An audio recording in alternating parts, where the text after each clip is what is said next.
we come to Vision 3, and we're attentive here to the field of consciousness. It is a field like nature is a field. And as a field, nature is a phenomena. It is a phenomenal field. It has the ability to emerge existentials out of its field, and the first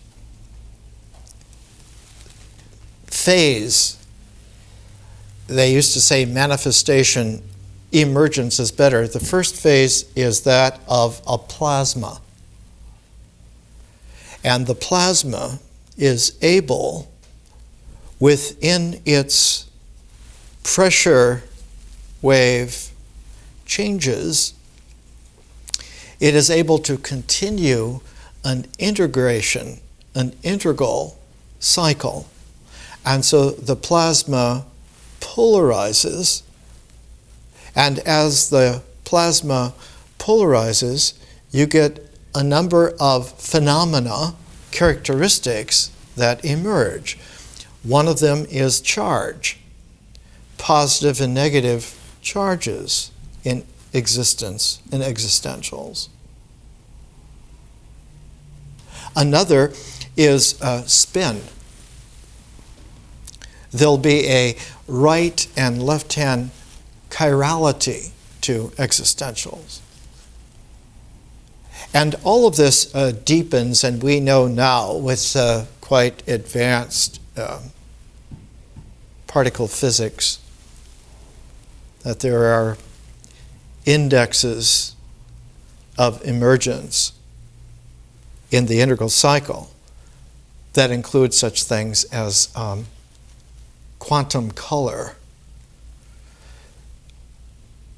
But the characterizations that stand traditionally are that of a positive and negative, of a right-handed and left-handed, so that there is a polarized ability in its symmetry to have a balance, to have an equilibrium, an equanimity between the charges, between positive and negative. In traditional Chinese civilization as compared to the Egyptian, Greek, Western, in Chinese civilization, this was constellated about the time of Chuangzi by a very powerful scientific thinker named Su Yin. And Su Yin founded what was known as the Yin Yang Xia, the Yin Yang school. That what cinches the polarity of existentials is yin and yang, which in the population of organic life would be male and female, and that cognate with this is a rotary cycle of 5 phases characterized each phase by an element, and so there were 5 elements as well, Wu Xing in Chinese. So that you had a yin yang, which is a positive and a minus, which is a male and a female, which is a creative and a receptive, is a polarization, and that polarization maintains itself all the way through a wheel of 5 phases, each phase of which can be symbolically characterized by a element, the 5 elements. That the cycle had 5 did not mean that the perimeter was that of a pentagon or of star, but that the center was counted as one of the points.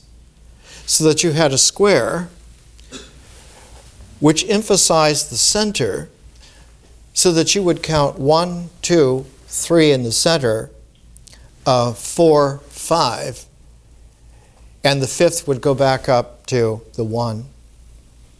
So that the center became not only the center of the square, but became the center of the circle of the cycle.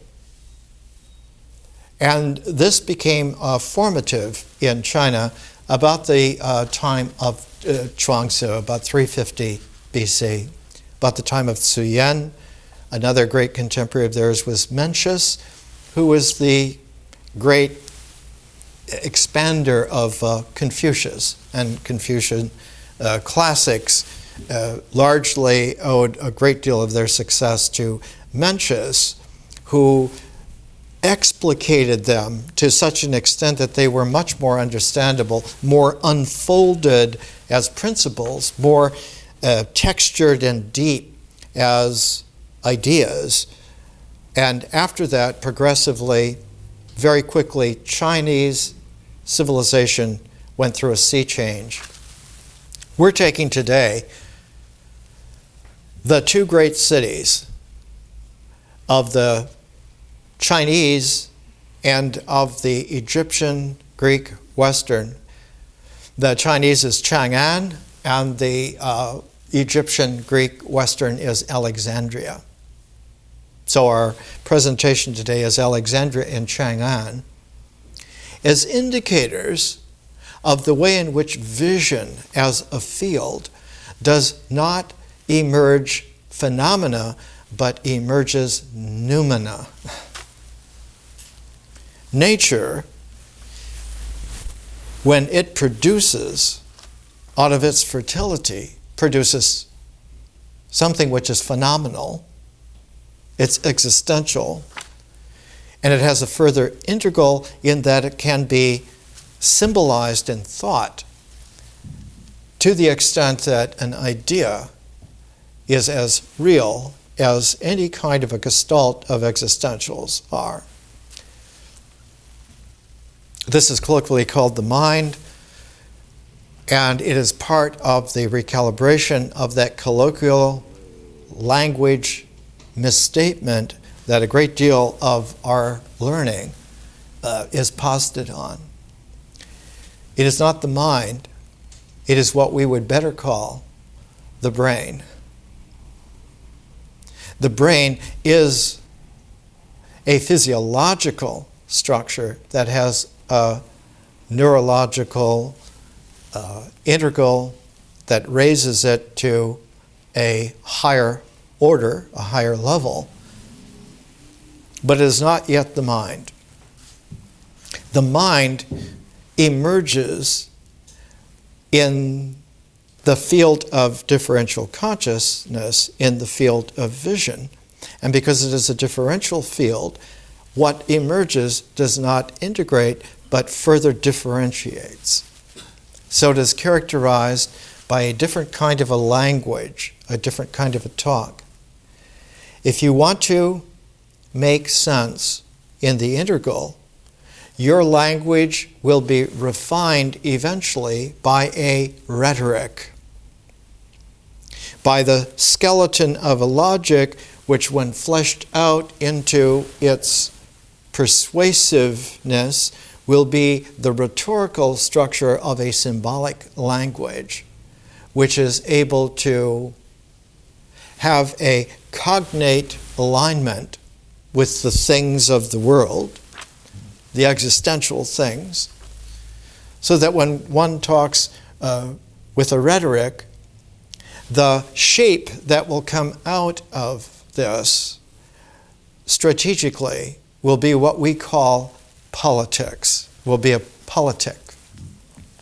It will be a raising of ritual comportments, of experiential flows and images into a very large, comprehensive sense of a political structure, which then, when it works, is the social world. So that the social world becomes the completed square of attention of the entire natural integral cycle. And what is specifically countable in China as the center, as a part of that cycle, in the Greek, Egyptian West, it was never posited so much as a center, but as the soul that animated the entire structure. We're looking at the Hermetic tradition and the Taoist tradition, which East and West are the two alchemical traditions of how forms transform, of how structures recalibrate, and thus change their valuation. That an integral structure will always have a confirmation that this is the way we do things. And if we do things this way, this is the qualities of experience that will come out. And if we integrate them further with these ways of thought, we will then have a completed structure of the cycle of nature, of our life, and of our place in it. What occurs, though, is that there are moments where one goes deeper than what has been allowed, or one goes higher than what has been computed, or one goes expansively beyond the liminals and the limitations, the rules, and we color outside the lines. Many times in Western experience, this has occurred with an abruptness that is almost shocking. When one looks, for instance, at 19th century art, at the beginning of the 19th century, you would have had a clear outline of what form is by someone like Flaxman's illustrations to Homer, which are very clear, simple lines. And the color within those very crisp, presentationally integral lines would have been characterized, say, by someone like the French painter David. And one would have looked at the graphic art of Flaxman and the paintings of David, and one would have had the comfort that this is what great art is in the best of a social world. All of a sudden, you have something different that occurs with a Matisse and a Monet. They do not color within the lines. In fact, the lines disappear. It is just the colors shimmering. Or one has the wild line of a Matisse that does not complete its form like a Homeric illustration by Flaxman, and still one begins to see that this is revelatory. One can have the Matisse line, one can have the Monet color palette, and that all of a sudden art now has been taken out of the social realm and has been put into the personal, spiritual, conscious realm, which is not in the integral at all, but occurs out of the vision of differential consciousness as not a part of a cycle at all, but as part of what we would today more personally call an ecology. So that consciousness has a whole ecology of its own.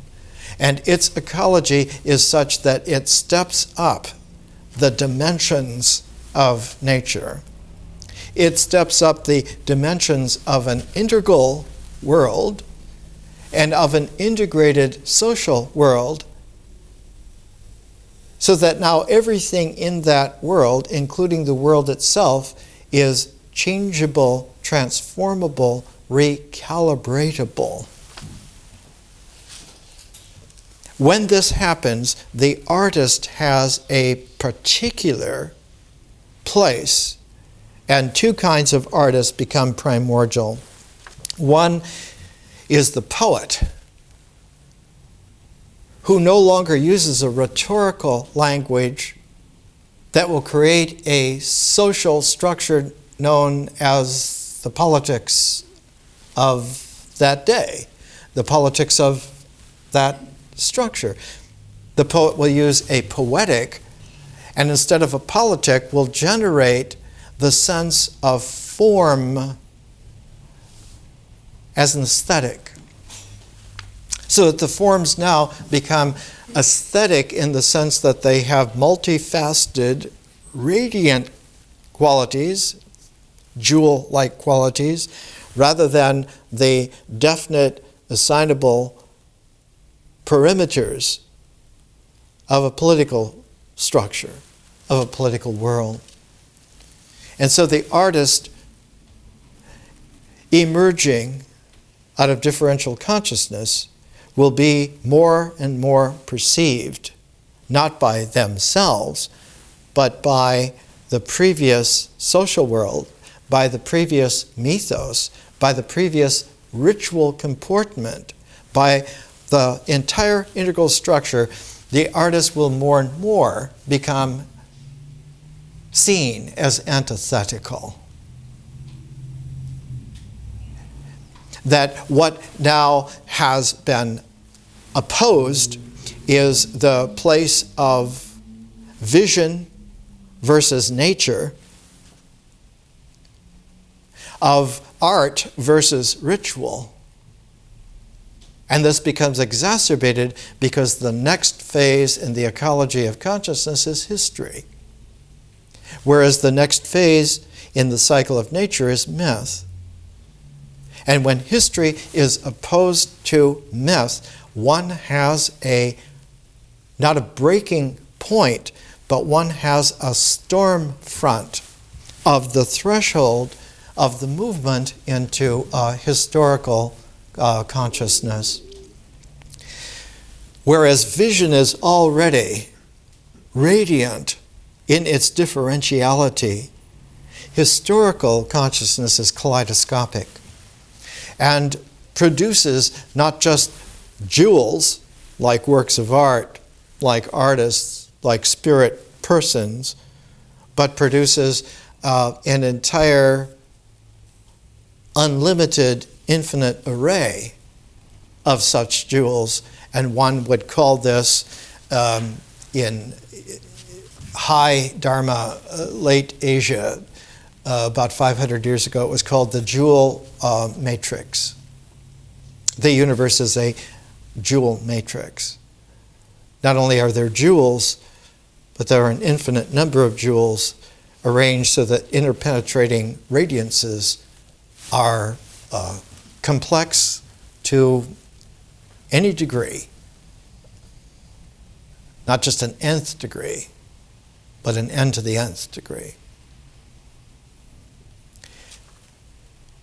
Vision is important for us then to understand that we must shift our language from being dependent on a rhetorical sense of structure, which is integral and meant to persuade, to a poetic use of language which is not meant to persuade but to disclose possibilities.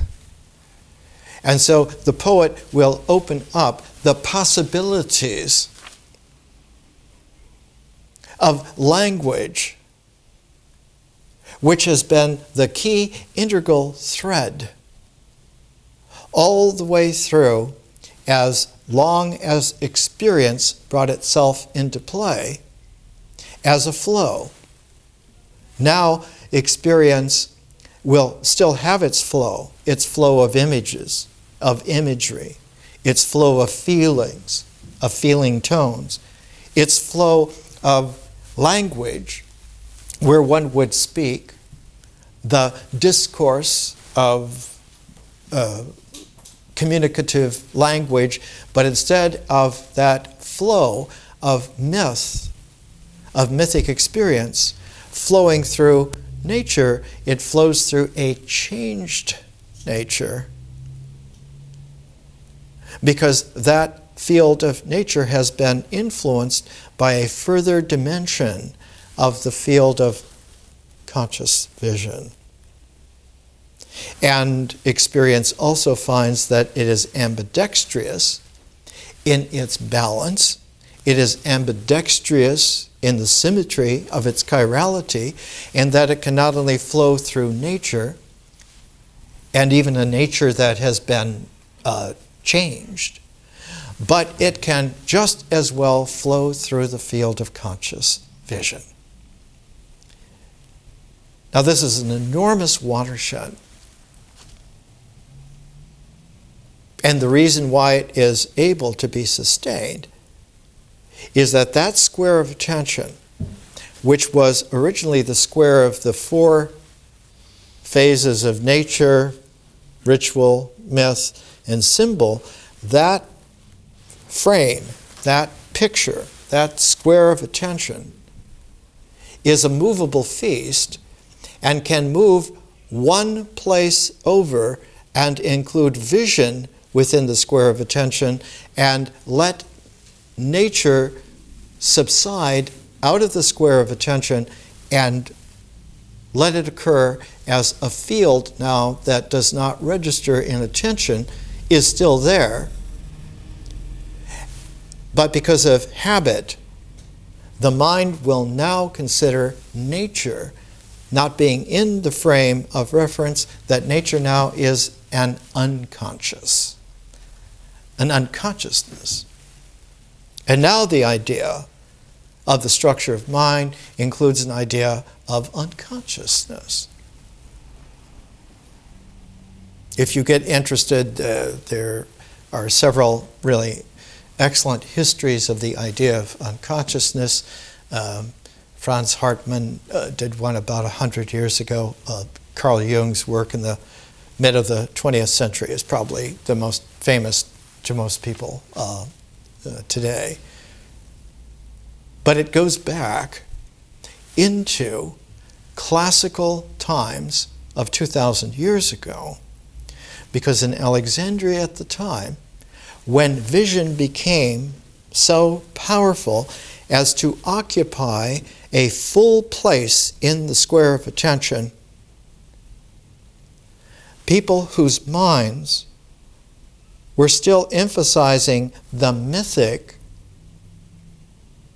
and confirming it by its traction in ritual, considered that nature now, because it was no longer necessarily in the frame of reference, that nature must now be seen and thought of as flawed.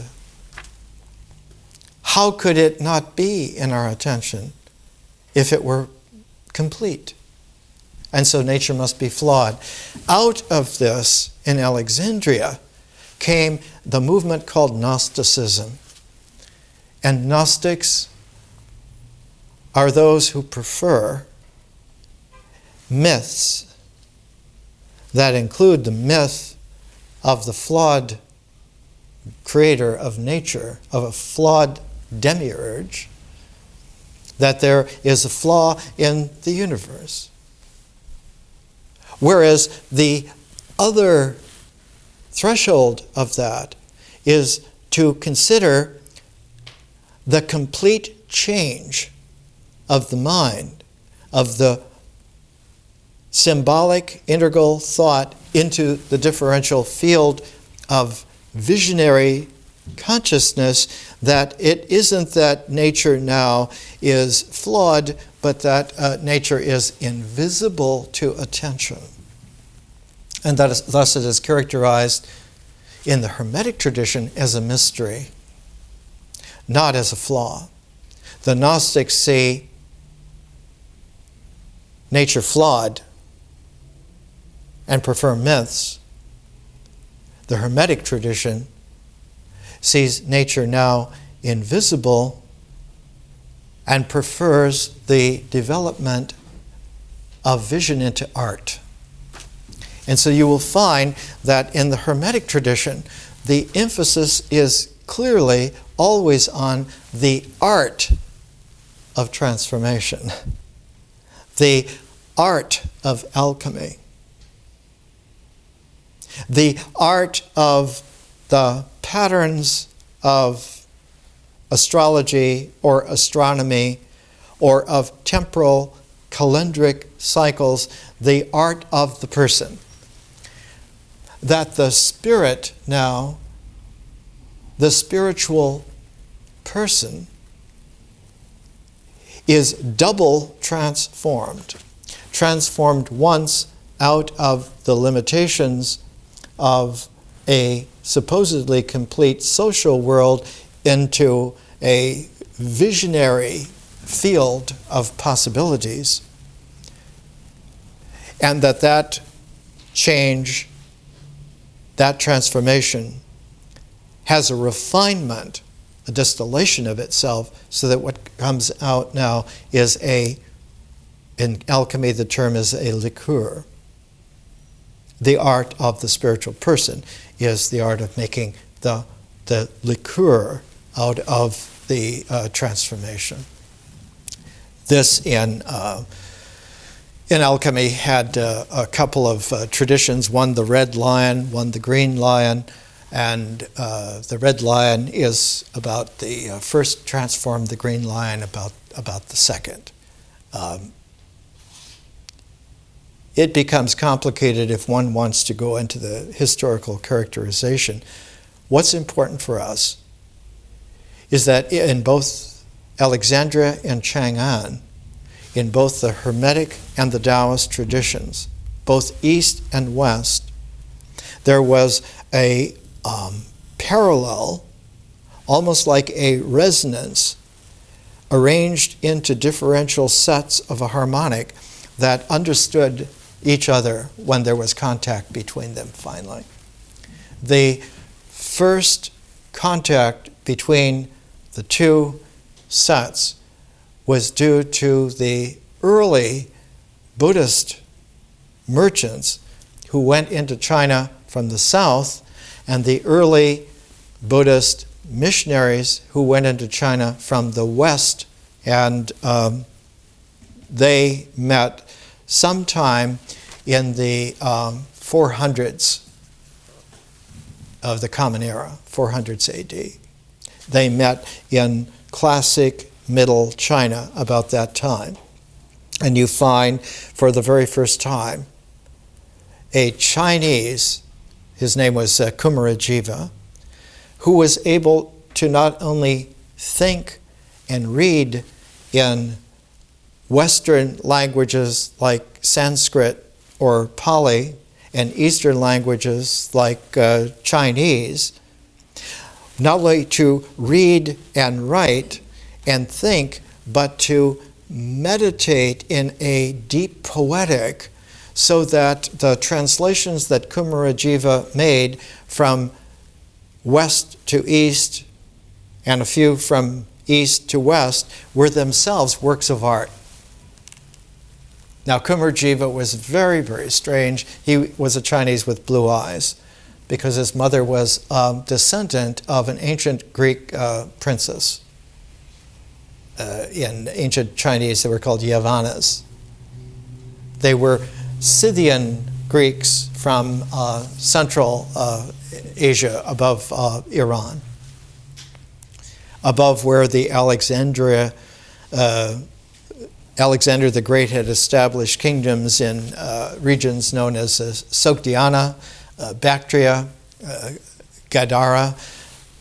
All of these over the centuries produced a population of people who were at home both in East and West. And you find about that time, in all of the oasis communities across the northern part of the Gobi Desert and across the southern part of the Gobi Desert, you find a fantastic explosion of art that looks for all the world like Matisse and Monet and Cézanne and Chagall.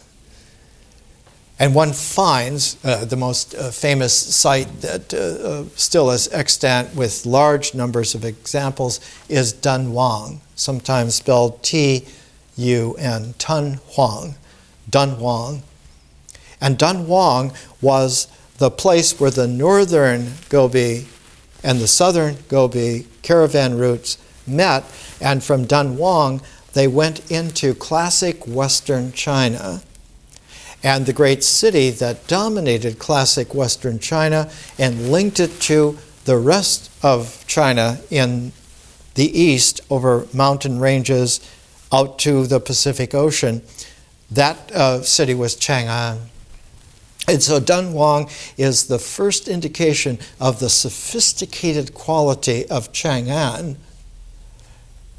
And its first registry as the capital of a dynastic China is about the time of the Trojan War, about 1200 BC, the Zhou dynasty. And they're the makers of what we have today as the Zhou Yi, which is the I Ching. So that Chang'an became this incredible focus about the time where in the West, the city that was raising itself up was the nascent small city that later became Athens. And so Chang'an is very much in the Zhou dynasty tradition, what Athens was from its beginnings of visionary experiences from Egypt and from the ancient Middle East, about the time that the ancient Eastern Mediterranean was transforming from a previous civilization, the previous civilization being controlled by Sumerio-Akkadian descendants, which became then Assyrian or Neo-Babylonian empires. But the coast was being transformed at the time from being an outpost of a Mesopotamian civilization to being a cutting-edge threshold of itself, of its own, and out of that come the transform of the Phoenicians. And the Phoenicians do not look simply to being an outpost at the far western end of a Mesopotamian civilization or the northern outpost of an Egyptian civilization, but they look further west to colonize the entire Mediterranean Sea and out through Gibraltar, up and down the coast for 300-400 miles, down the African coast, not just Morocco, but eventually all the way down to where Dakar and Senegal would be today, quite far down, and up the European coast. Their largest community in that part of the world was Cádiz, today is Cadiz, Spain. And from there, they extended themselves up not only along the Spanish, but along the French. And if you take a look at the northern Galicia part of Spain, if you go on a straight line in the Atlantic and not follow the coast, next you come to Brittany in France. And if you continue that navigational line, the next thing you come to is the Cornwall Peninsula of southwestern England. And if you continue that line, you next come to Ireland. And so the Phoenicians now related themselves, their central ancient home was Byblos, which was a commercial trading center by 3000 BC. All of the Egyptian pharaohs ordered their timber from Byblos, from the mountains of Lebanon, to build their ships, because there are no trees in Egypt to speak of.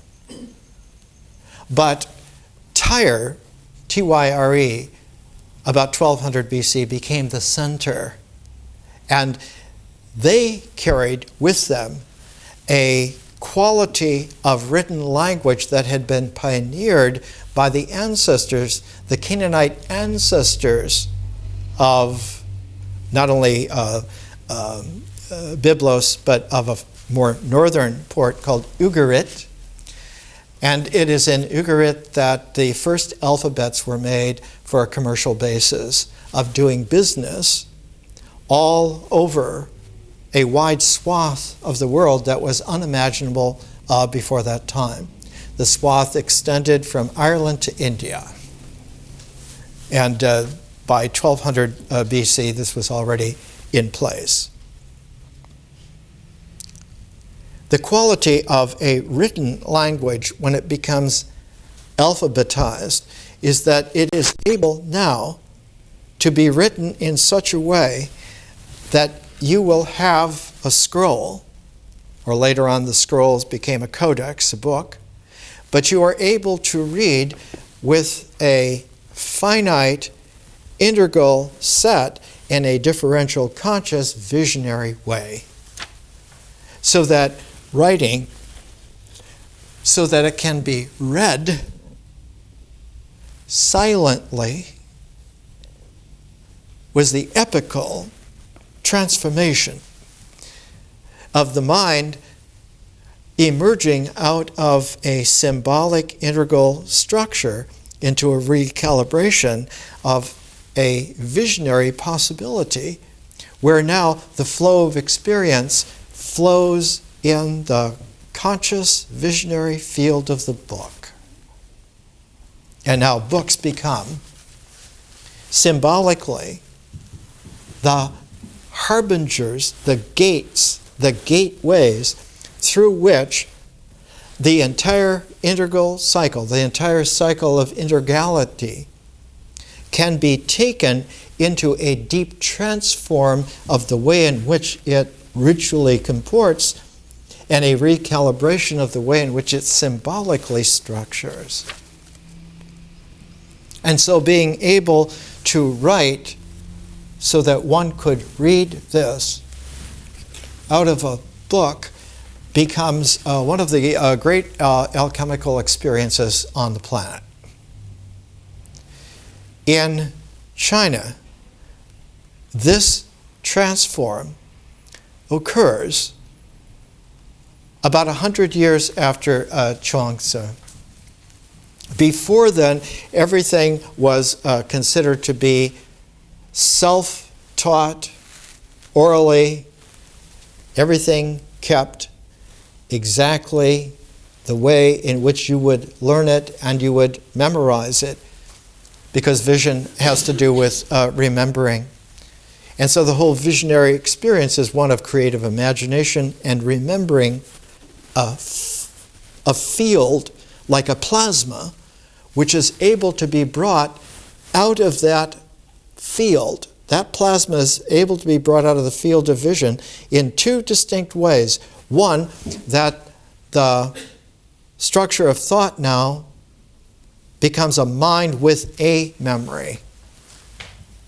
It is able to memorize structures of not only images that occur in the world and feeling-toned images that occur in experience, but is able to see images of things that have not yet happened, of things that have not roots in the world and have therefore no origins in experience flowing through nature, but of experience flowing through a visionary world of possibility. For the first time, instead of just myths, one now has the capacity to have fairy tales.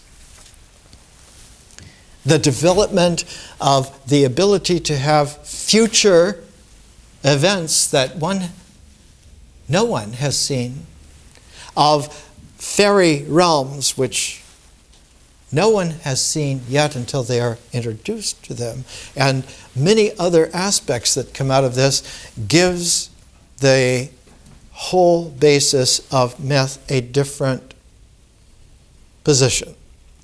Instead of it being the major process of the integral cycle, it is the beginning of a square of attention that runs myth, symbol, vision, art.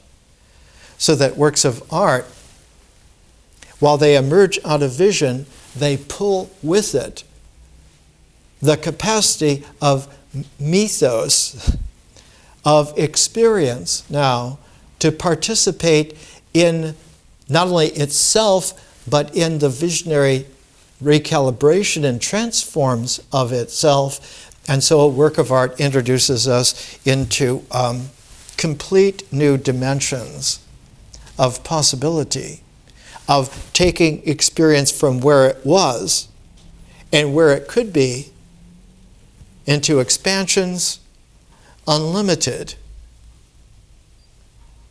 This produces a very interesting kind of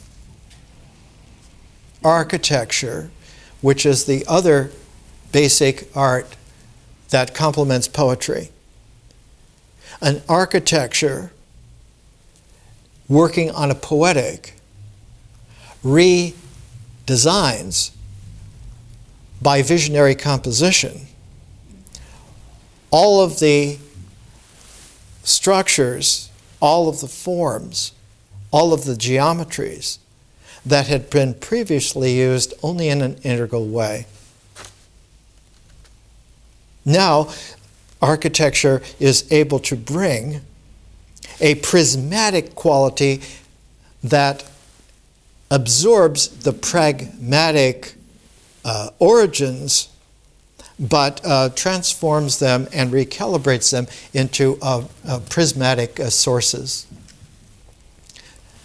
One of the classic structures in ancient Chang'an, done about the turn of the millennium, done about 1 AD, or I used to call it 0 BC, when the whole nature of civilization in China underwent a breathtaking hiatus for about a dozen years, and the Han dynasty split itself into the earlier Western Han and the later Eastern Han, and almost as if nature itself showed that the Chinese experience had completely gone outside of the previous nature to such an extent that it was proved by a cataclysmic occurrence.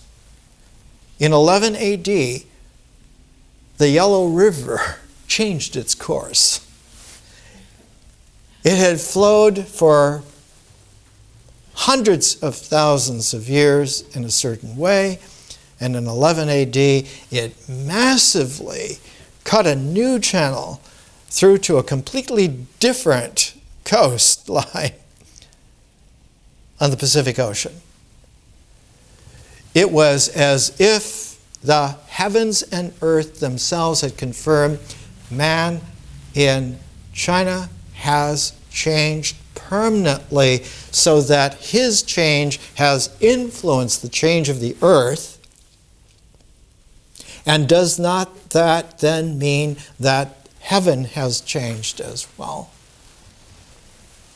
Now, what was extremely difficult was that the original mandate of heaven to rule on earth by the man who was the focus, the emperor, his basic confirmation that he was the one that could do this was to go to a structure at the top of one of the great mountains of China, Taishan. And at the top of Taishan, he would perform by himself a ceremony that sounds very much like Moses going to get the 10 Commandments at the top of Mount Sinai.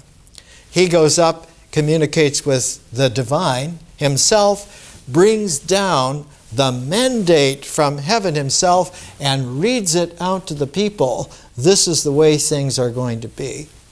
And Chinese emperors for thousands of years had gone either to Taishan or sometimes Huashan if they were from further west.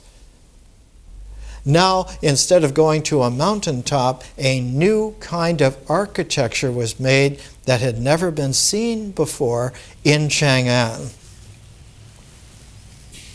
The saying was that when nature gives you circles, the mind can put a square in that circle. And the old ancient phrase, the way I was taught 40 years ago, is that you could always tell a Taoist master because he had square pupils. That is to say, he composed in the seeing of something so that he not only saw perceptually what was naturally occurring, but he saw the possibilities of its hidden secret structure at the same time. We're going to take a little break and come right back.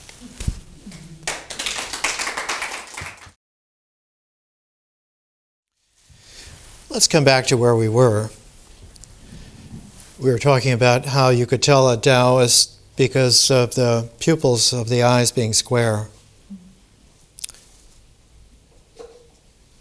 In the High Renaissance, 500 years ago, the Florentine Renaissance, one of the hermetic qualities that was a challenge for architecture was how to square a circle or how to encircle a square. In the Taoist tradition in China,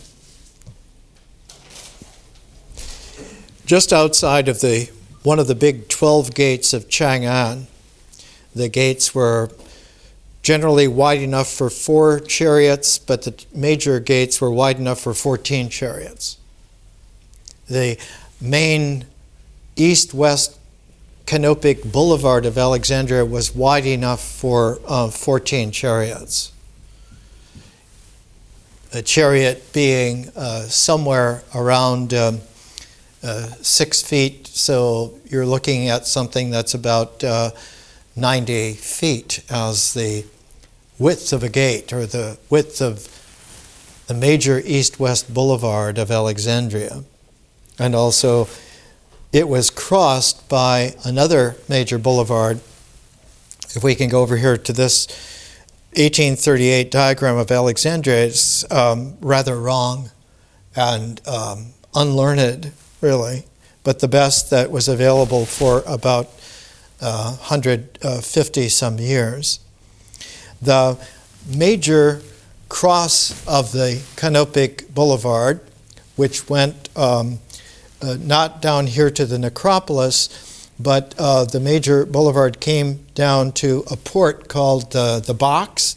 In Greek, it's Kabotos, and the Kabotos was a inset from the Augustus port, the Hepastadion, the 7 stadia bridge mole that Alexander built, created a great harbor and a second port, and the Kabotos was a little box port off the Augustus port, and actually the canopic street went all the way out through the canopic gate, quite a long ways. We have a dramatic play from Alexandria written about the middle of the 3rd century BC. And in the play, one of the women comments on her friend that she lives so far out that it takes almost all morning to get into Alexandria from that suburb. So it was huge. Alexandria had a population about the turn of the millennia, 2,000 years ago, of about 2 million people. It was a metropolis only equaled by Rome, which was about the same size. What was curious is that the canopic boulevard extending out extended in such a way that it pointed to the canopic branch of the Nile And the star Canopus that rises, their big yellow supergiant star, rather like in our part of the world, you will see Venus sometimes looking so large as a morning or evening star. Canopus had that quality as well. And its beacon yellow light is an invitation into a kind of a quality of an earth mysteriousness, whereas the star Sothis, we call Sirius, which is a blue-white giant, has a different quality. It is not so much the mysteries of the earth, but it's the mysteries of the heaven. Sirius is sacred to Isis. There are different qualities. The earth has a particular ability to be naturally mysterious, but the heavens have a distilled, refined quality of being magically mysterious. So while nature is great and the mysterious earth is twice great, the magical heavens are thrice great. And so the great teacher in the Egyptian, Greek, Hermetic tradition was always addressed as Hermes Trismegistus. Hermes, the psychopomp, the messenger of the heavens to man, the psychopomp leading man through the netherworld to rise up again, not on earth, but in heaven. So that the ecology of consciousness is to be able to go deep down within, carry oneself through by the keys of a poetic language to unlock the 12 gates so that one can rise again, not back into this world, but back into eternal life in heaven.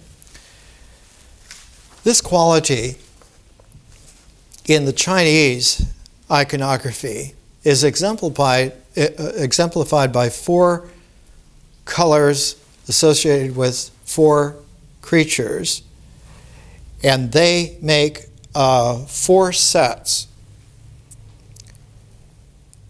The traditional major beginning of this is always the green dragon, out of which we get in esoteric Western alchemy the green lion, Sir Isaac Newton's alchemy, as opposed to the red lion, which would have been the earlier 13th century Roger Bacon alchemy.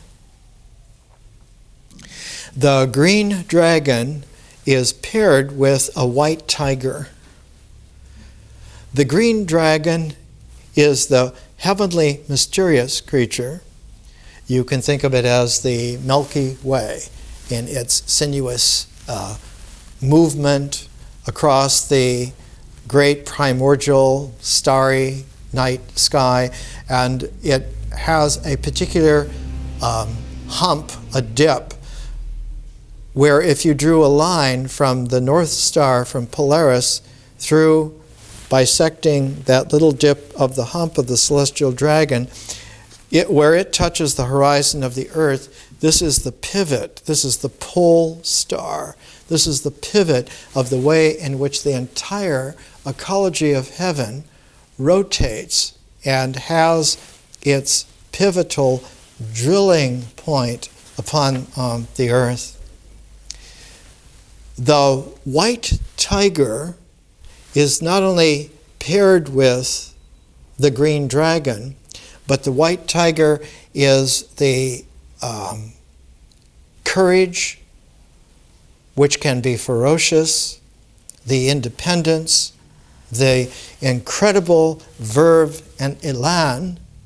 And in ancient Chang'an, whenever there would be discussions of art, they would be held in the White Tiger Hall. And in fact, about 60 years ago, there was published in the Netherlands, in Leiden, by E.J. Brill, 2 volumes of the great discussions held in the White Tiger Hall about the nature of Taoist alchemy art. And I'll bring next week a set of those, a copy of that set so you can see. The green dragon being a celestial and the white tiger being an earth are mitigated by another pair, and the alchemy of that other pair is not only heaven and earth being mitigated by 2 other elements, fire and water. The fire is always presented as a red bird, as a red phoenix, and the black turtle presents symbolically the deep mysteriousness raised to a magicality of the depths of water, yet being able to host something which can submerge and still living appear, reemerge back onto the surface.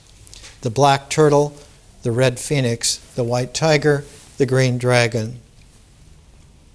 Where they cross is a quality in ancient China of there being a pivot. And so the 5th actually occupies the 3rd place in the center and occupies it in such a way that it can pair itself out of its own integrity. And this gives now a very special kind of equality where you can now pair the 5 and have 10.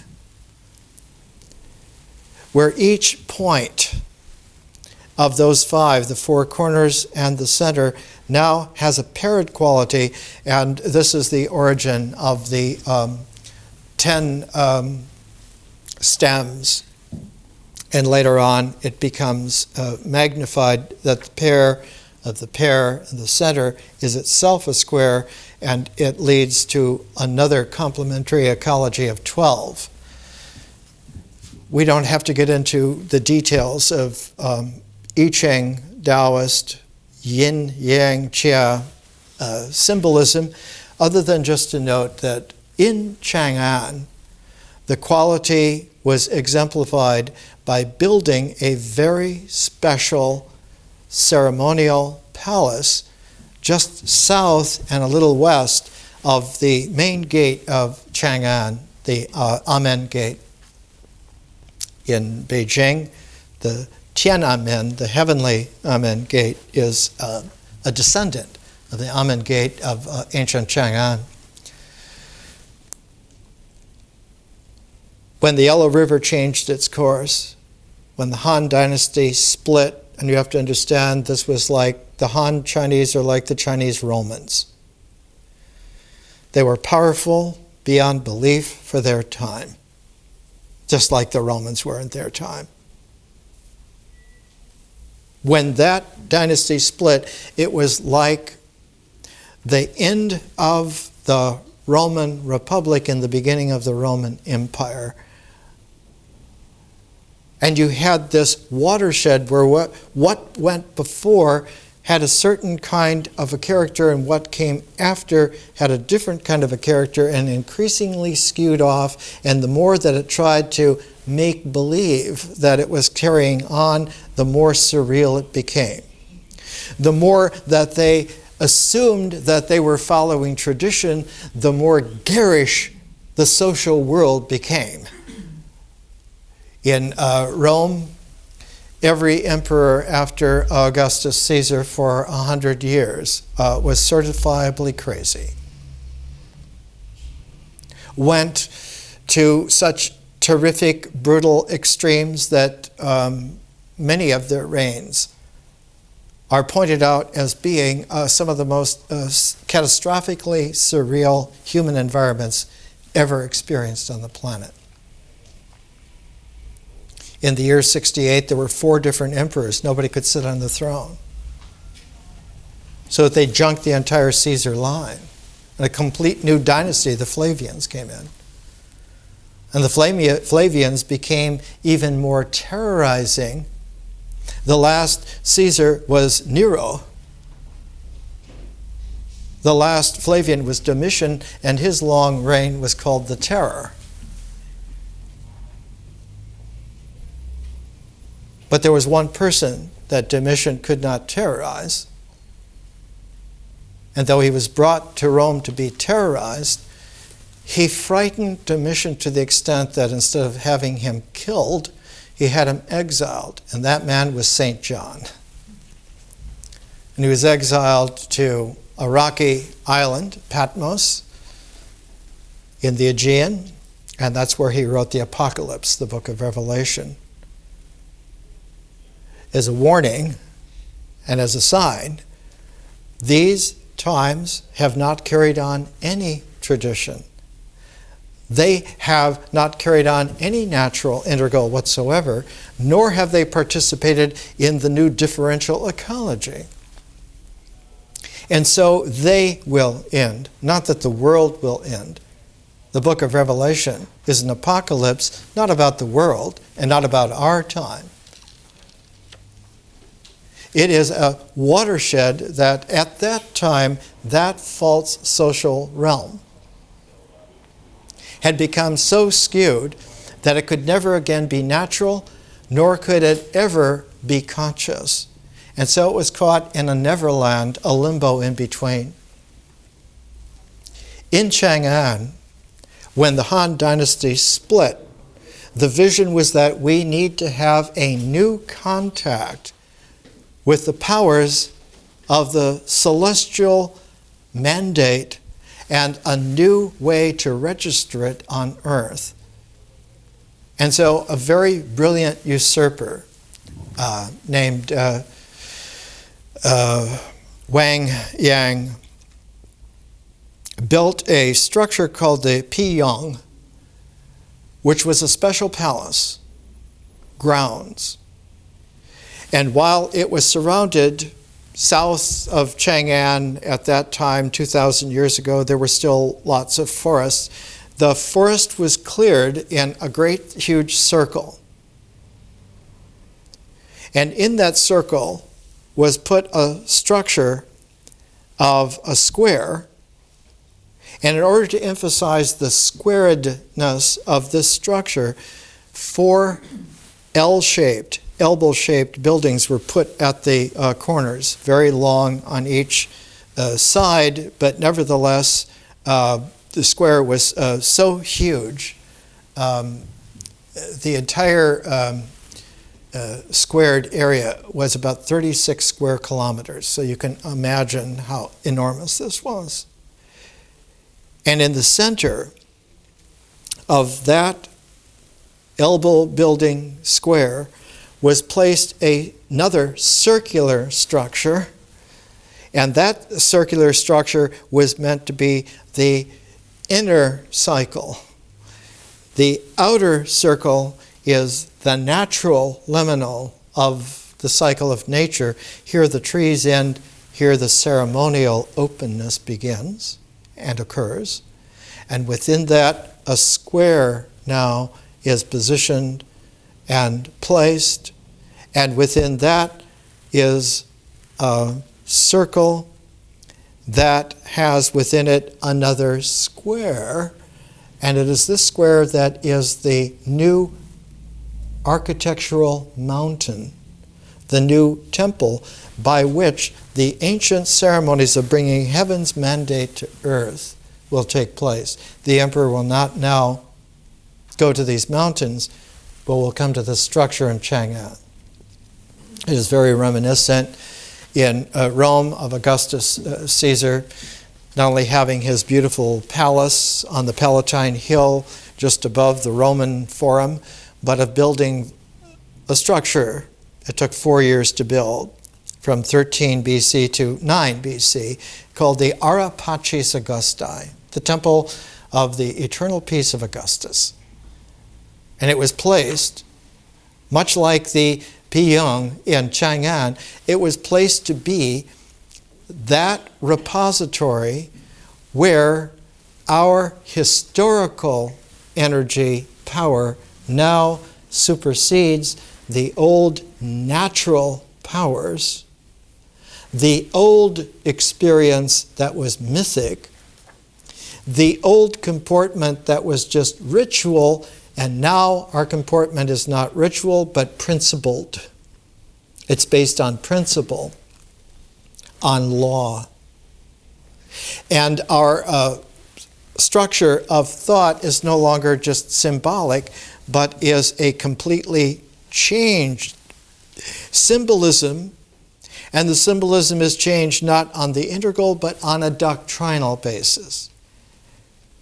And so you have a supercharged social realm, imperial power, that pretended and paraded itself as if it were a conscious transform, but really was a supercharging of the old integral, of the old cycle. The rituals became laws and codes, the experience became controlled and expected, and the symbolic structure became doctrinal, based on the ordering of principles. So that the ancient Taoist energy cycle, which was 5 phases, which originally in its Tao ran Tao, Te, Gen, Yi, Qi. The Confucian order that was exemplified by the Qin emperor taken over by the Han dynasty, the 5 phases ran Tao, Te, Gen, Yi, Li. And one of the Confucian classics became the Li Qi, the book of principles, the book of rites. We no longer just have rituals, we have prescribed rituals according to law, and they are now rites, R-I-T-E-S, not R-I-G-H-T-S. Later on, in the 18th century, there was a great deal about the rights of man by people like Rousseau and so forth, Thomas Paine. But the rights of empire are the law prescribed, encoded rituals that must be obeyed because they are directed by a symbolic doctrinal structure. And as long as that structure is followed up by the rites, then the experience will be contained in ways that are predictable, in ways that are understandable. And now one has a cycle of integral that is an imperium. And that those who are in the imperium consider that they are living in a better world. They have a security as long as they stay within that structure, as long as they believe experientially, and a mythos is a belief. As long as you believe in the doctrines, as long as you do the rites, then the cycle of the integral should be complete, and that is all you need to know. And if you follow this, we will take care that your following is rewarded by security, by success, proportionate, of course, to your place in the social order. The quality in Chang'an, though, was always mitigated by the fact that the structures like the Piyang were outside of the original gates of the city, outside of the 12-gated city.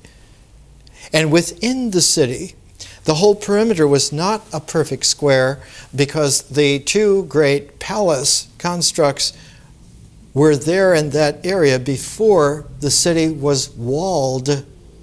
And the walls of Chang'an, by the time we're talking of, about 100 years after Chuangzi, the walls were over 12 meters high, puts them about 40, 45 feet high, about 20 feet thick, and there were only 12 gates. that went through it. But because the two big palace areas, the Chang'an was the first palace area that went back into the early Zhou dynasty, some 1,000 years before, the walls of Chang'an were skewed so that they could accommodate the two southern palace grounds, and because there was a branch, not the big Wei River, but a smaller river that came angling down, the walls were staggered in such a way that instead of getting a square, you had sort of like a little bit of parallelogram. Other palace structures and grounds and parks were created within those huge, massive walls, and largely within the walled city of Chang'an were large, huge parks stocked with wild animals and wild birds that could be hunted at leisure there. The parks of the palace grounds were large enough that one could go on hunting expeditions, and there were several of these within Chang'an. All of the ordinary people lived outside the walls, and anyone who lived within the walls was servicing the emperor. The longest reigning Han Emperor, Han Wuti, reigned 54 years, and it was pieced together how many people were on his staff. 130,000 people served him because he had the mandate. And one of the apocryphal stories of Han Wuti is that he reasserted a very powerful mandate of heaven that rewarded his family. The family's ancestor was actually a peasant, but he was one of the cleverest peasants in Chinese history, and he's the one who took over the imperium that had been set up by Qin Shi Huangdi, out of which we get the Chinese people. They're my people. You're all Qin from now on, Chinese. When he died in 202 BC, a man named Cao, who became Cao Ti, the founder of the Han Dynasty. Today, in Pinyin, you do not pronounce it Cao, but Gao. And so the Gaos are the inheritors of the Han Dynasty 2,200 years ago. They're the ones who set up the Chinese Roman Empire, the imperium. The family still lives. One of the descendants of Cao Ti was an extraordinary woman, and she was known and is known in Chinese history as the Empress Lu. And she took away the power of the Gaos associated with the Lius, L-I-U. And she had very young emperors. One was just an infant. And for about 8 years, she ruled China. She had her own imperial stamp as a power behind the lines and tried to further a complete new dynasty. And when the Gaos and the Lius came back into power, after a couple of short reigns, Han Wuti came, and he's the one who made Chang'an the great imperial capital that it became ever after in China. The person who expanded Chang'an, the founder of the Tang Dynasty, Tang Taizong, built an even larger palace area just south of the one that was built by the Gaos and the Lius. And so ancient Chang'an was spread out enormously like ancient Alexandria, even more than ancient Rome, was an enormous spread south of the Wei River, W-E-I. Modern Xi'an is north of the Wei River. Chang'an was classically south and spread and became something which we're understanding today. A vision will mature itself so that an art of differential forms will come into play. The field of consciousness emerges works of art, emerges persons, spiritual persons, as works of art.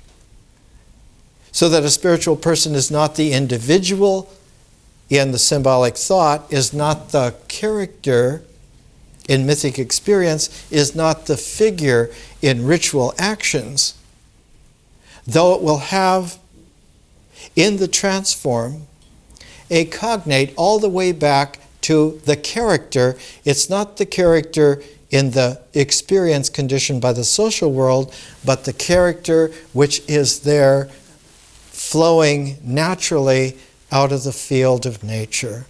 One's natural temperament will have a flow of particular character that belongs uniquely to that living being. You can see this in babies. Human babies will have a particular character to them. Animals, when they're young, will have a particular character. This puppy plays that way. This little kitty scratches that way. This small young colt will do such and so. It is the character that flows in the natural field that is the source of the artistic spiritual person. And so the greatest care is taken to mature character in a civilization. But you cannot mature a character unless it occurs naturally, because you don't know what you're maturing, what you're dealing with. If you mature an artificiality, you mature it into a really mature artificiality. It will become really demonic.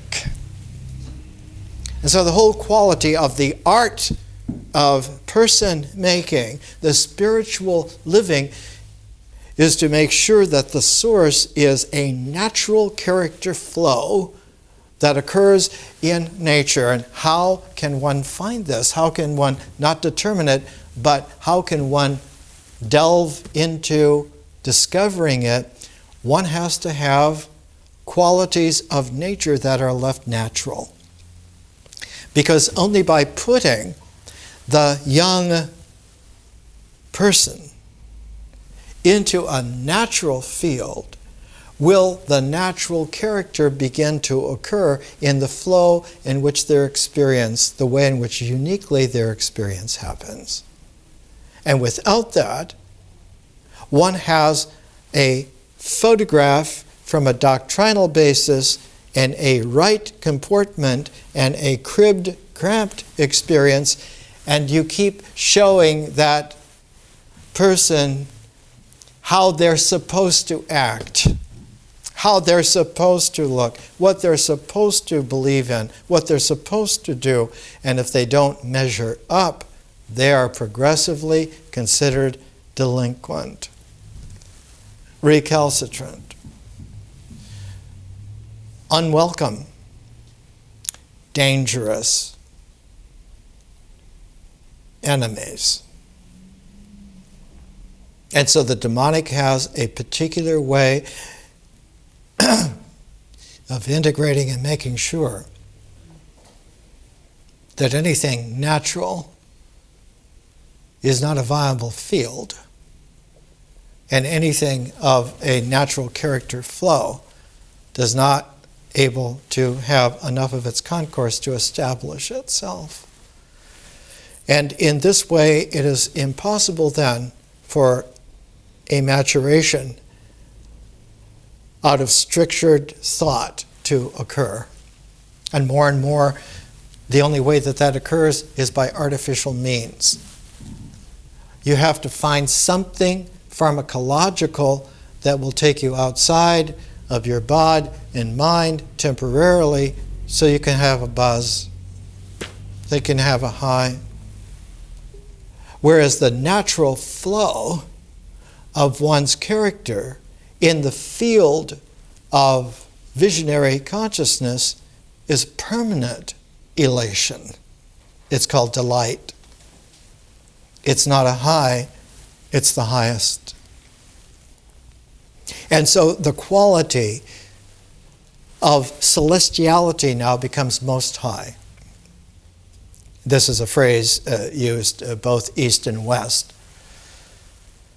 In the Chinese understanding, the Shen, the spirit person, who has the ability to not only go back to the source of one's flow of character in the field of nature, but to have that flow of character matured into the flow in visionary consciousness, so that now the Shen, the spirit of the person, has the ability to generate through works of art, including other people, including artists, that higher flow of the kaleidoscopic consciousness of history.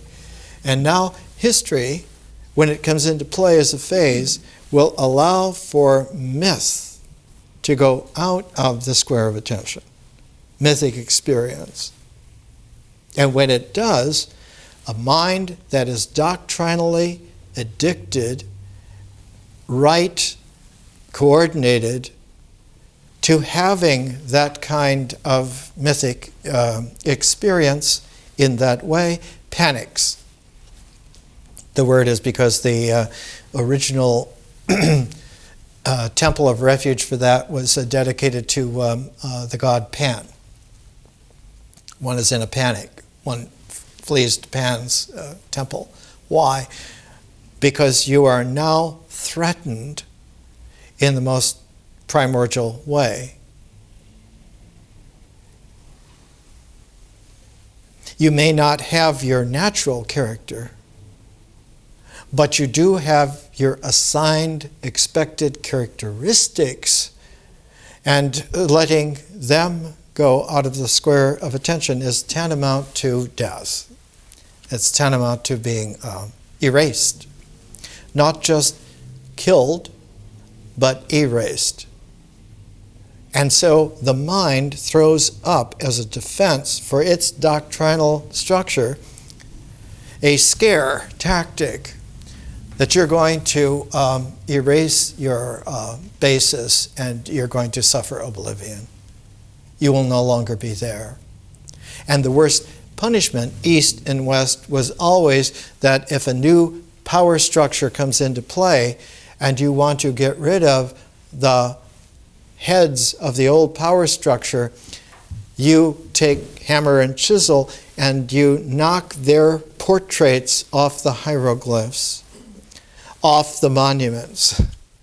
You erase them so that they no longer occur. Their face is no longer able to be seen. And when we get to art, one of the two art projects that we have is to make a self-portrait. And the self-portrait will be the emergence of the person in your art of person-making jewel. And the other will be to make a landscape, because a landscape is the visionary nature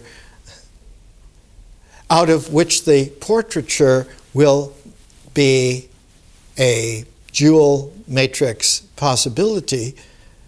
And in between the two, the landscape and the portrait, one has a realm that develops, which is the way in which art generates the kaleidoscopic conscious space of history. Then what becomes important is not only this portrait, this landscape, and all that is critically engendered from them being there, but one now has the interest in the art, the artist, the development of it, an art history, the history of that artist. And not only that, but the largest cognate of that person will be a community that now reflects itself in a city. And so history is that energy process differential of civilization. Civilization turns out not to be a structure at all,